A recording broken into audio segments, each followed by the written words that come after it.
Assalamualaikum warahmatullahi wabarakatuh. Apa kabar semuanya? Sehat? Alhamdulillah. Saya Yoga Nuari, selaku tutor Bahasa Indonesia di PKBM Bina Pandu Mandiri.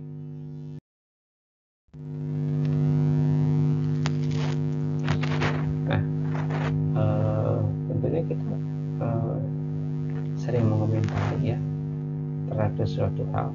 Misalnya kalau ibu-ibu nonton sinetron, kita suka mengomentari ya, itu jahat banget sih ya, harusnya gini bla bla bla. Nah itu kan kita mengomentari ya, kadang-kadang lagi bergosip tuh, si ibu itu begini, si ibu itu begitu, banyak utangnya dan sebagainya. Nah itu adalah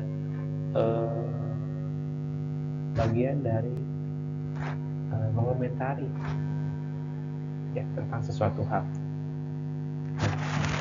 Di pelajaran kali ini kita akan belajar tentang teks tanggapan. Apa itu teks tanggapan? Maks lengkapnya.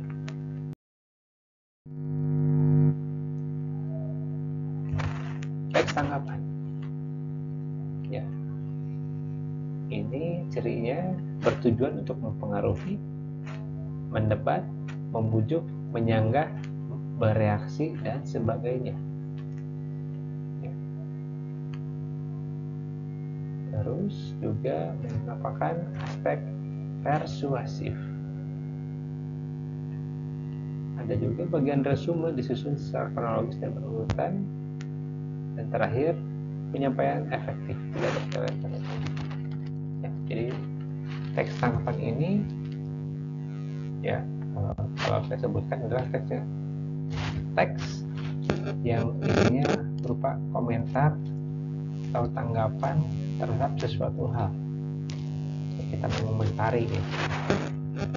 Tujuannya ya tadi sudah sebutkan, untuk mempengaruhi, membujuk, atau mungkin kita mendebat ya terhadap suatu masalah.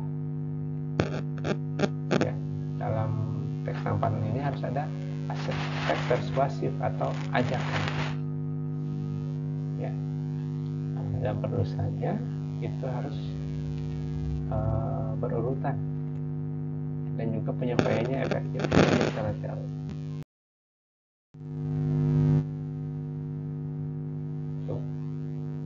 Jadi teks tanggapan ini dapat berfungsi mengakrabkan pelajar dengan sikap apresiatif dan kritis.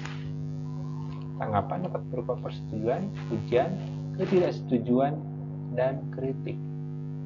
Ya, itu adalah tanggapan. Jadi tanggapan itu bukan hanya saya setuju dengan pendapat Anda, saya tidak setuju dengan pendapat Anda, bukan hanya itu, tapi banyak hal yang termasuk pujian, kritikan, itu bagian dari tanggapan. Misalnya kalian ingin menyimpulkan isi teks tanggapan ya, caranya sebagai berikut. Pertama, membaca paragraf. Kita baca tiap paragraf, lalu menentukan kalimat utama atau pokok pembicaraan di setiap paragraf. Setelah membaca, kalian coba menentukan kalimat utama atau pokok pembicaraan ya. Sekedar mengingatkan, kalimat utama itu hanya ada di awal atau akhir cerita, tidak ada yang di tengah ya. Terakhir, membuat simpulan ya. Setelah kalian menentukan kalimat utama ya, terus kalian membuat simpulan.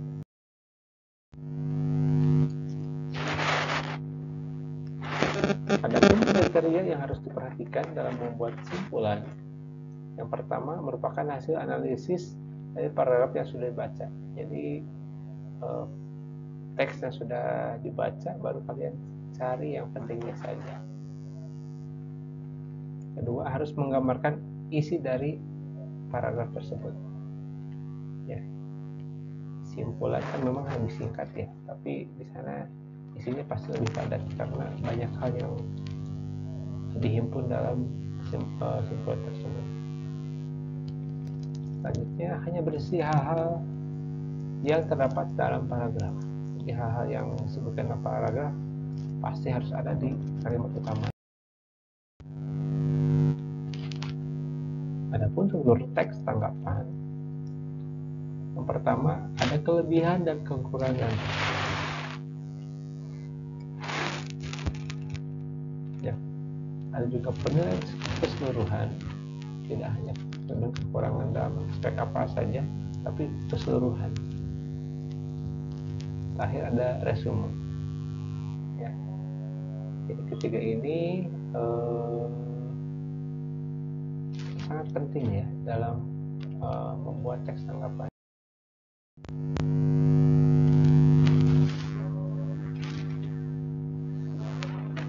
Adapun ciri kebahasaan teks tanggapan, yang pertama kalimat kompleks. Ya, kalimat kompleks ini terdiri dari minimal dua atau lebih subjek dan dua atau lebih predikat. Ya, terdapat juga kalimat aktif. Ya, karena memang ini menanggapi, tentunya kata kerjanya harus kata kerja aktif. Nah, terdapat juga kata penugasan, ada kalimat deskriptif, dan penggunaan istilah. Ada istilah tertentu yang populer ya di kalangan kita. Ya. Jadi istilah tersebut tergantung dari orang yang menanggapinya. Tata cara mengkritik, ya, karena memang salah satu dari bentuk tanggapan adalah kritik. Ya, ada pujian, ada kritik, ada saran. Nah, untuk mengkritik itu ada dengan cara kue lapis. Ya, mungkin kita tahu ya kue lapis seperti apa. Yaitu dengan menunjukkan poin yang kurang baiknya di antara dua poin yang baik. Jadi kita sebutkan dulu poin baiknya apa, di tengah-tengah kita selipkan kritikannya, lalu dilapisi kembali, diakhiri dengan poin baik lagi. Jadi seolah-olah kesimpulannya adalah baik, padahal ada kritikan misalkan. Orang cenderung menerima ya, dengan cara seperti itu, tidak merasa sakit hati. Ya, caranya tentunya menggunakan bahasa yang santun. Ya.